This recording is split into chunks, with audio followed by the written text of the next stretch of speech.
Mungkin kalian pernah lihat ibu atau ayah kalian mengatur uang.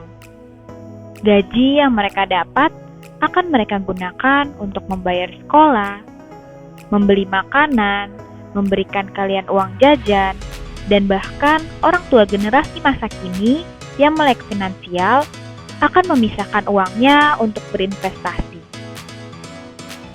Tapi pernah kebayang nggak sih bagaimana sebuah negara bisa mengatur uangnya? This is your captain speaking. Selamat datang dalam pesawat komersial Indonesia. Dalam beberapa menit ke depan, kalian akan belajar tentang bagaimana negara mengatur keuangannya agar berjalan mencapai tujuan. Sebelum memulai dan membahas lebih lanjut, kita sebagai warga negara Indonesia harus mengetahui terlebih dahulu tentang landasan hukum pembendaharaan negara Indonesia.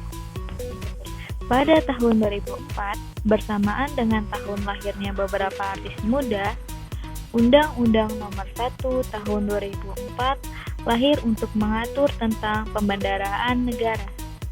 Undang-undang tersebut terdiri dari 14 bab yang dimulai dengan ketentuan umum dan diakhiri dengan ketentuan penutup. Singkat cerita, pembendaharaan negara adalah pengelolaan keuangan dan pertanggungjawaban keuangan. Negara termasuk investasi dan kekayaan yang dipisahkan, yang ditetapkan dalam APBN dan APBD. Dan sebagai ekosistem, perbendaharaan merupakan sebuah ekosistem yang cukup besar. Di dalamnya mencakup pengaturan keuangan daerah atau negara antara lain pelaksanaan pendapatan belanja, penerimaan dan pengeluaran, pengelolaan kas, piutang, utang, investasi, dan barang. Negara sudah pasti memiliki uang, namun pertanyaannya, siapa yang akan mengelola uang tersebut? Dalam Undang-Undang Nomor 1 Tahun 2004, Pasal 4, dijelaskan bahwa terdapat beberapa pejabat yang berhak menjadi pengguna anggaran.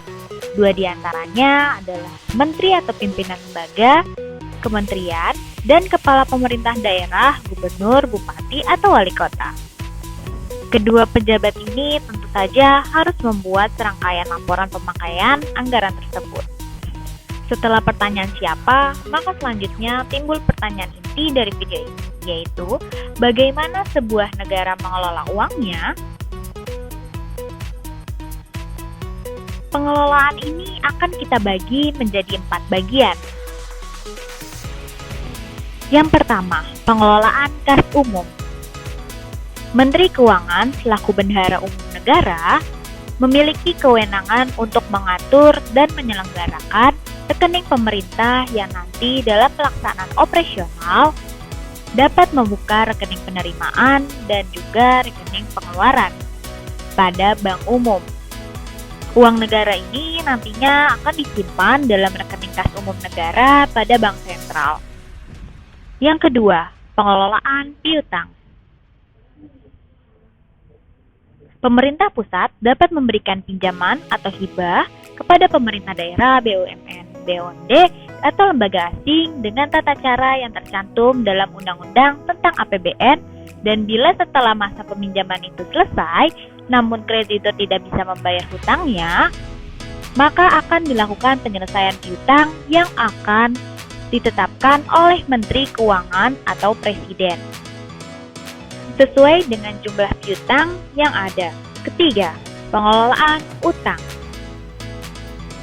Menteri Keuangan dapat memberikan kuasa kepada seseorang atau lebih pejabat untuk mengadakan utang atau penerimaan hibah negara yang berasal dari dalam maupun luar negeri sesuai dengan ketentuan yang ditetapkan dalam Undang-Undang tentang APBN.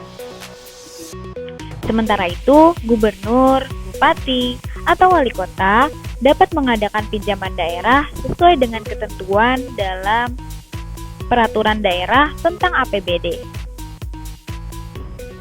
Yang keempat, pengelolaan investasi. Investasi pemerintah dilakukan dalam berbagai bentuk untuk memperoleh manfaat ekonomi sosial. Ekonomi atau manfaat lainnya seperti yang diatur pada peraturan pemerintah atau peraturan daerah tergantung lingkup investasinya. Yang terakhir, pengelolaan kepemilikan barang. Berdasarkan Undang-Undang Nomor 1 Tahun 2004, Pasal 44, pengguna barang milik negara wajib mengelola dan menata usahakan barang tersebut dengan sebaik-baiknya.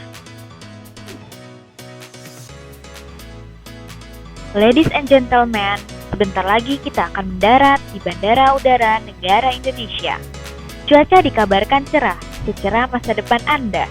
Terima kasih telah bergabung dalam perjalanan kali ini, dan selamat belajar.